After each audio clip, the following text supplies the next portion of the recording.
always been fascinated by castles. And I think that happens when you grow up studying literature, especially you study Shakespeare, Hans Christian Andersen, Charlotte Bronte, Jane Austen.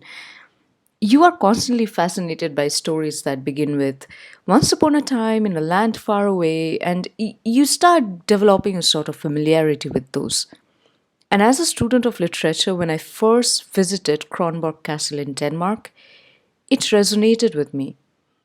I could immediately think about all the heroes that we used to read about who would brave the world, save the day, and be celebrated. And walking into this castle, it awakened that part of me, especially when I first laid eyes on the statue of the sleeping Danish hero Holger Danske.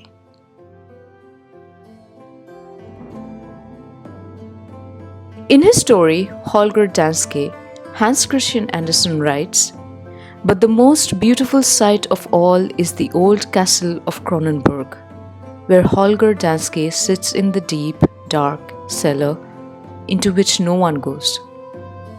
Clad in iron and steel, with a long beard resting on the marble floor, Holger Danske sleeps, but it is said that he sees everything happening in Denmark. And every Christmas Eve, an angel reassures him that his dreams are true and the country is in fact safe. However, if Denmark ever faces any real peril, Holger Danske will rise from his long sleep to defend the country." Now, this story, of course, fascinated me, and because I'm a student of literature, I had to do some digging to just see where did the story actually come from. And did you know that Holger Danske's real name is Augier the Dane, and he also appears in Chansons du Geste, which are a set of epic tales and medieval narratives that appear in early French literature. In French literature, he is actually one of the 12 legendary knights or the 12 peers of Charlemagne's court. Charlemagne is the king of the Franks from 700s, so you can imagine that the story is actually ancient. It's way, way old. And while in the earliest form of French literature, he was a mighty knight among the 12 peers, in Danish literature, he was represented as a highborn prince. Augier was considered the son of King Godric or Gudford, and he was called the war leader of the Danes.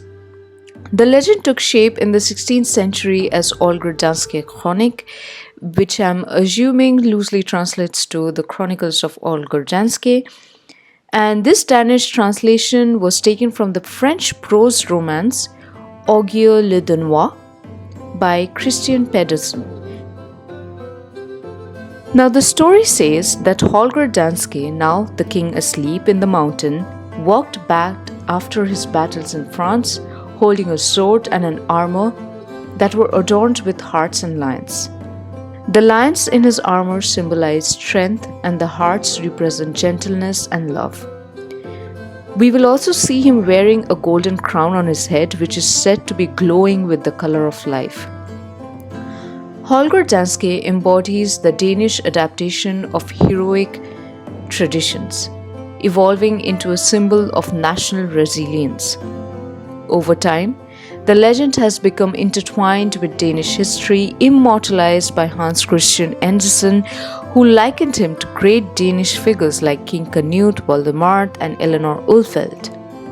And so the statue of Holger Danske rests at Kronborg Castle not only guards the deep dark cellar, but it stands as a testament to the enduring spirit of the Danish people.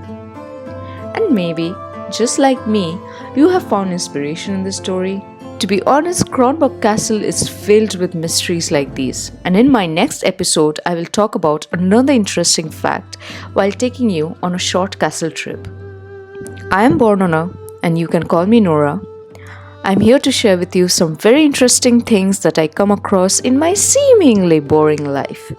So if you like what I do and if you want to know more stories like this, then subscribe for my videos and you can also share them.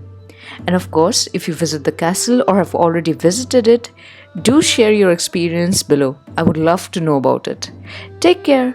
Au revoir, bisous.